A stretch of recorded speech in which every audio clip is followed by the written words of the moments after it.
अस्सलाम वालेकुम dear student, कैसे हैं? उम्मीद करता हूँ ठीक ठाक होंगे, अच्छे होंगे और अल्लाह आपको खुश और कामयाब रखे। और मैं आज एक बहुत इंपॉर्टेंट चीज़ की तरफ आपकी तवज्जो दिलाता हूँ और आपको गाइड करता हूँ। वो बहुत ज़रूरी है। बहुत सारे लोग यानी आपके 10 घंटे पढ़ाई से भी ज़्यादा ये बात ज़रूरी है कि आप इस बात को सीखें और अपने आप में लेकर आएँ। वो बात क्या है? वो बात ये है कि आपने एमडीकेट का पेपर, जो एमसीक्यूज़ का पेपर होता है, वो कैसे अटेम्प्ट करना होता है, ठीक है? सिर्फ़ एमडीकेट का नहीं, जिधर भी एमसीक्यूज़ का पेपर हो, जहाँ भी टेस्ट हो एमसीक्यूज़ का, उसको अटेम्प्ट करने का जो तरीका है, ठीक है? एमसीक्यूज़ पेपर का अटेम्प्ट करने का तरीका जो है, ये बहुत ज़रूरी है। आपको पता हो अक्सर इंटेलिजेंट स्टूडेंट भी यानी अच्छे स्टूडेंट भी जो मेरिट में रह जाते हैं, आखिर में 3, 4, 5, 10 स्टूडेंट जो रह जाते हैं, वो स्टूडेंट ज़्यादातर अपने मिस्टेक्स की वजह से भी रह जाते हैं। वो पेपर के अटेम्प्टेशन के दौरान 5 से लेकर 10-15 क्वेश्चन तक अपनी गलतियों की वजह से खो बैठते हैं। वो कैसे? क्योंकि जब वो टाइम को मैनेज नहीं करते हैं, आखिर में क्या करते हैं, बस तुक्के लगा लेते हैं क्योंकि पेपर तो देना होता है। तो वो जो उनको आते हैं वो क्वेश्चन भी वो जल्दी में क्या करते हैं, गलत अटेम्प्ट करते हैं। इसके अलावा जो है टॉप से जब वो आ रहे हैं तो बहुत सारे जगहों पे स्पेलिंग गलत कर रहे हैं, तो वो भी मसला बना लेते हैं।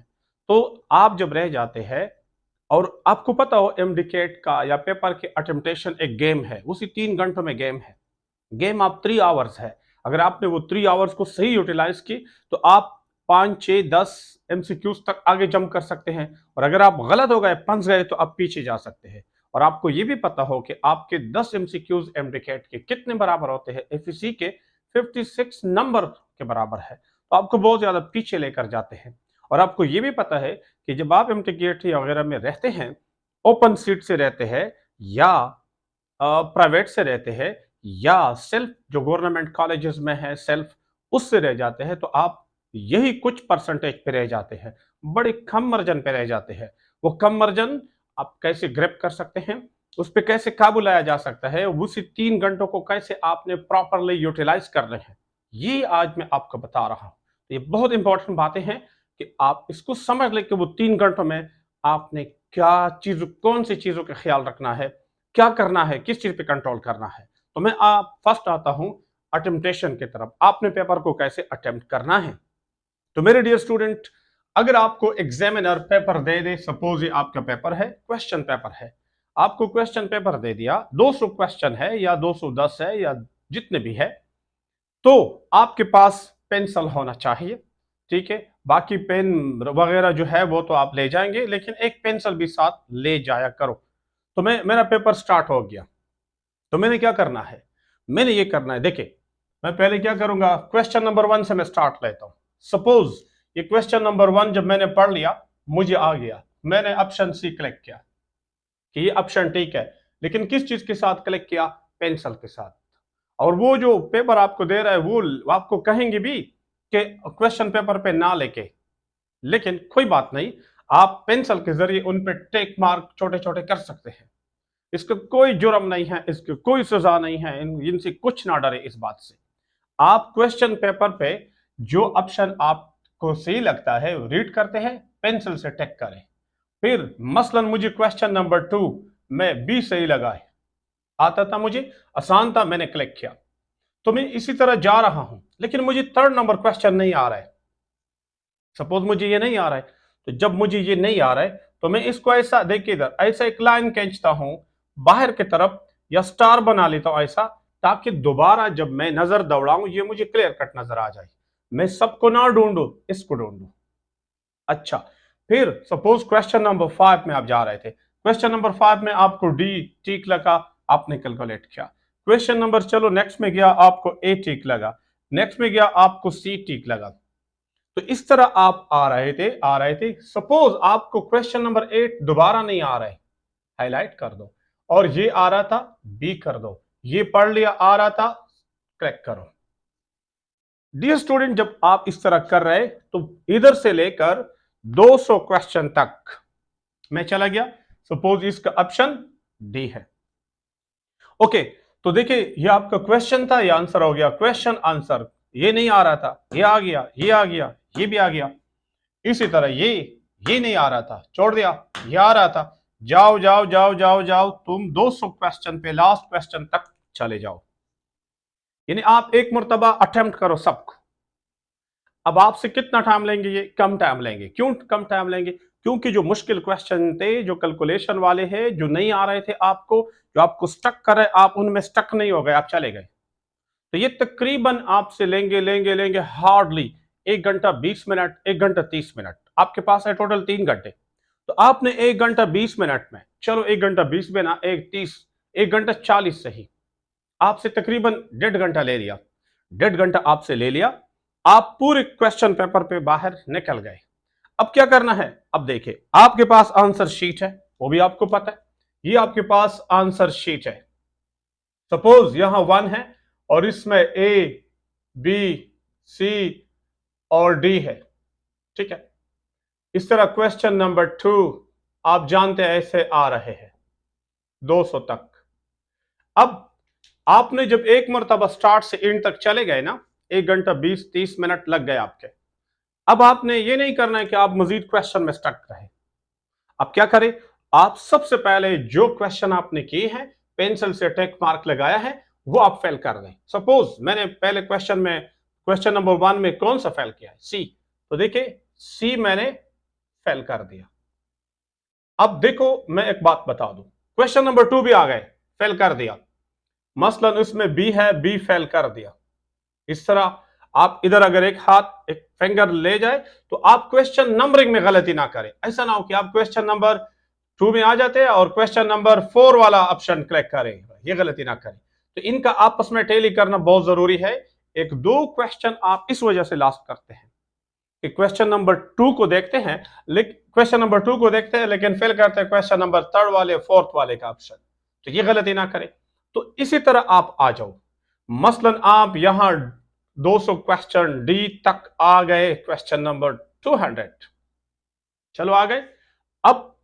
अब मैं बताता हूं इस टेक मार्क का क्या फायदा है, जो मैंने आपको कहा पेंसिल से लगाओ। इसका ये फायदा है कि आपने एक मरतबा इस क्वेश्चन को टाइम दिया था, इसको सॉल्व किया था, सी आपको करेक्ट आंसर था। लेकिन जब आप दोबारा फिलिंग में आते हैं तो आप दोबारा इस क्वेश्चन को रीड करना और फिर दोबारा कंक्लूड करना नहीं होगा। आप डायरेक्ट इसको देखेंगे, आपको वो डिसीजन था, फिल करेंगे, आपका टाइम बच जाएगा, बहुत ज्यादा टाइम बच जाएगा। 15 से 20 मिनट तक आप इससे में बचाते हैं, बल्कि इससे भी ज्यादा 25-30 मिनट आप बचाते हैं। जब आपने पेंसिल से टिक लगाए हो तो आप जो दोबारा देखते हैं तो न क्वेश्चन को आप दोबारा रीड करते हो, न दोबारा कंसेप्ट को देखते हैं, आप इस ऑप्शन को देखते हैं और वही क्वेश्चन नंबर ये जरूरी है।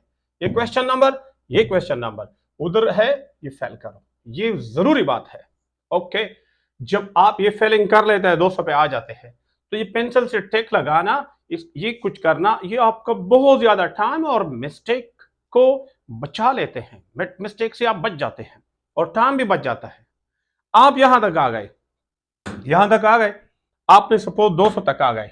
अब आपके पास 1 घंटा 30 मिनट लगे, 1 घंटा 40 मिनट लग गए। लेकिन आपने कितने क्वेश्चन कर लिए? आपने क्वेश्चन कर लिए तकरीबन इसमें 80%, तकरीबन 80% क्वेश्चन आप इसी तरह कर सकते हैं।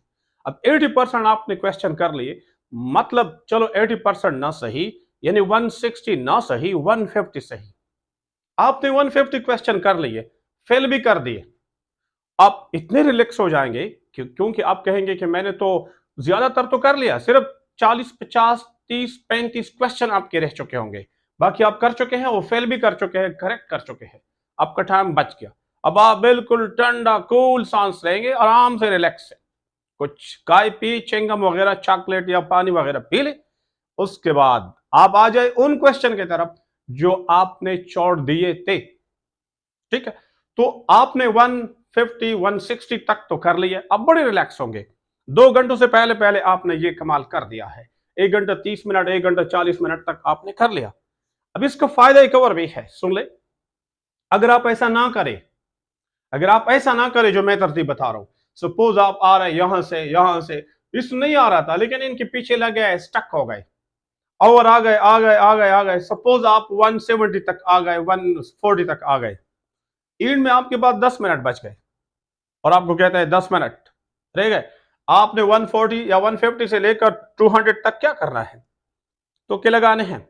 और जब आप 170 से 200 तक तुक्के लगाते हैं तो उसमें तो बहुत सारे ऐसे क्वेश्चन भी होते हैं जो आपको आते हैं, आसान थे, लेकिन अभी आप जल्दी में हैं, आप अभी सोचते नहीं है, स्टेटमेंट पढ़ने का टाइम भी नहीं है, तो आप क्या करेंगे, 160 या 150 से लेकर यहां तक 10 डूज आप फेलिंग करेंगे। तो इनमें बहुत सारे 20, 15 और 25 क्वेश्चन ऐसे होंगे जो आपको आ रहे थे और आपने जाया कर दिए, इनमें से ज्यादातर जाया कर दिए, तो इस चीज से आप बच जाएंगे। तो इसलिए आप एक मरतबा यहां से यहां तक जाओ, फेल कर दो, जो आपको आ रहे थे, आपने जो रिलैक्स आ रहे थे, जिन पे आप कॉन्फिडेंट थे, वो आपने बड़ी जबरदस्त तरीके से कलेक्ट कर दिए और संभाल करके रख दिए। अब आपके पास टाइम भी ज्यादा है और आप बड़े रिलैक्स भी हो जाएंगे कि मैंने तकरीबन 160 50 तो कर लिए, इंशाल्लाह ये तो ठीक है। कभी अगर कहीं आपके 2 3 5 गलत है, लेकिन बाकी इंशाल्लाह ठीक है। अब आपके पास घंटे से ज्यादा टाइम है, आप आ गए उसकी तरफ जो आपको नहीं आ रहे थे। सपोज मैंने यहां ये हाईलाइट किया, ये हाईलाइट किया। अब ये फायदा बता दूं, मैंने ये हाईलाइट क्यों किया है, जस्ट पेंसिल के साथ मैंने इन लाइन खींचा है, क्योंकि मैं जब दोबारा देखूंगा पेपर एंड के बाद, मैं जब नजर दौड़ाऊंगा तो मुझे इनको ढूंढना नहीं पड़ेगा, इन क्वेश्चन को जो मैंने अटेम्प्ट नहीं किया है ये मुझे ढूंढना नहीं पड़ेगा, तो मैं डायरेक्ट इस पे आऊंगा। तो मैं स्टार्ट से स्टार्ट लूंगा कि जो फर्स्ट मैंने नहीं किया है उससे स्टार्ट लेता हूं, ये अब कर लेता हूं। सपोज ये मैंने कर लिया, मैंने कैलकुलेशन के बाद, यानी सब कुछ करने के बाद सपोज मुझे आ गया कि ये ऑप्शन ठीक है, अभी सेकंड अटेम्प्ट है, सेकंड स्पेल है, तो सपोज आपने ये कर लिया कि ये ठीक है। अगर आपने ये कर लिया कि चलो ये बिल्कुल ठीक है, ठीक है, तो आपके पास आंसर शीट है और आप क्वेश्चन नंबर थर्ड है, थर्ड में जाओ फेल कर दो, नेक्स्ट में जाओ, नेक्स्ट में जाओ। तो इसी तरह जब आप क्वेश्चन की तरफ जा रहे, आपके पास टाइम ज्यादा होगा, आप एंड तक पहुंच जाएंगे, बड़ी तसल्ली के साथ आप क्वेश्चन कर लेंगे। हाँ, कुछ 3 4 5 क्वेश्चन जो बहुत ज्यादा टफ है, जो आपके नॉलेज में नहीं है, नहीं कर सकते हैं, वो तो रह जाएंगे, लेकिन इन 40 क्वेश्चन जो आपने मुश्किल छोड़े थे, इनमें से तकरीबन फिर 70-80% आप इंशाल्लाह कर लेंगे, तकरीबन 80-90% कर लेंगे। और क्योंकि आपके पास टाइम ज्यादा है, आप रिलैक्स है, अभी आपका माइंड बड़ा रिलैक्स है, आप खुश है, आप कर सकते हैं। तो अगर 2 3 5 क्वेश्चन रह गए, सपोज ये क्वेश्चन आपको नहीं आ रहा था, सेकंड अटेम्प्ट कर लिया, नहीं आ रहा था, सपोज ये आपको नहीं आ रहा था, ये आपने सेकंड अटेम्प्ट कर लिया, यहां तक आ गए, नहीं आ रहा था, तो आप दोबारा इनको दोबारा स्टक ना हो जाए, ट्राई सही करें, सीरियस ट्राई करें इस पे, क्योंकि आपके पास टाइम भी ज्यादा है और आपने करना भी है। कर लिया, 1 मिनट, 1.5 मिनट, 2 मिनट लग गए, नहीं हो सकता था, ठीक है, उसके बाद आपने क्या करना है, आपका कोई माइंड नहीं बन सकता है, आपके पास टाइम है लेकिन बस नहीं हो सकता है। अब इनको छोड़ दे, लेकिन दोबारा इन पे कोई ऐसा निशान लगा ले या इंसर्कल करे पेंसिल से, कोई मसला नहीं है। ओके, नेक्स्ट जाओ 200 तक। जो क्वेश्चन आपने ऐसे छोड़े थे, एक क्वेश्चन ये नहीं आ रहा था, कंसेप्ट कुछ भी नहीं कर सकते थे, एक और एक और एक और 8-10 क्वेश्चन सपोज रह गए थे। अब आपने तुक्का तो लगाना है, फेल तो करना है, क्योंकि आपके नेगेटिव मार्क ही नहीं है। तो आप जब 8-10 क्वेश्चन जो बिल्कुल नहीं आ रहे थे, सिर्फ उसी पे तुक्का लगा लेंगे, फेल कर दे। उनमें से अगर आपके 3-4 ठीक हो गए तो फिर भी आपको फायदा है, क्रेडिट है। और अगर 3-4 या 2-3 क्वेश्चन आपसे रह गए, बाकी सारा पेपर आप कर लेंगे, सिर्फ वही 3-4 या 5 क्वेश्चन ऐसे होंगे जो आपको नहीं आ रहे थे, आपने तुक्के से फेल कर दिए हैं, शायद वो तुक्के की वजह से आपके गलत हो जाए। इंशाल्लाह फिर बहुत ज्यादा चांसेस होंगे कि आप 180-90 तक जा सकते हैं। तो ये बात बहुत इंपॉर्टेंट है स्टूडेंट के लिए, जो अच्छे स्टूडेंट है, जो मेडिकल कॉलेजेस या ओपन सीट पे या सेल्फ पे या प्राइवेट को जाते हैं, उनके लिए बहुत जरूरी है। बहुत सारे तकड़े स्टूडेंट इस वजह से रह जाते हैं कि वो गलत अटेम्प्टेशन करते हैं, तो इस अटेम्प्टेशन से आपका टाइम बच जाता है, आपके उधर फेलिंग भी सही हो जाती है, आप रिलैक्स होंगे। तो वही 3 घंटों का गेम है, आपने कैसे करना है ये बहुत जरूरी है डियर स्टूडेंट। ये मैसेज जो मैं आपको दे रहा हूं, ये आगे स्टूडेंट को प्रोपिगेट कर दे, ले जाए, ताकि मैक्सिमम लोग इनसे फायदा ले ले। और मेजॉरिटी स्टूडेंट तकड़े होते हैं लेकिन वो पेपर को अटेम्प्ट नहीं करते हैं, वो टिपिकल दायरे में रह चुके होते हैं, स्टडी कर चुके होते हैं, बस वो रह जाते हैं।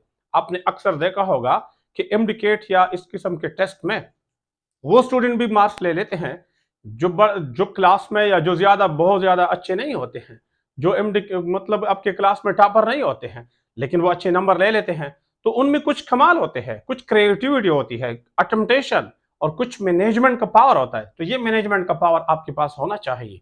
आप जिस फील्ड में भी जाए आपके पास मैनेजमेंट का पावर होना चाहिए। तो यहाँ से अब ये ज़रूरी है आपको इसको अपने अंदर ले आओ, आगे भी अपने दोस्तों से शेयर कर दें। थैंक यू, मिलेंगे नेक्स्ट। अगर कोई बात इंपॉर्टेंट लगी मुझे तो इंशाल्लाह मैं आपके साथ शेयर करूंगा। ओके, अल्लाह हाफिज।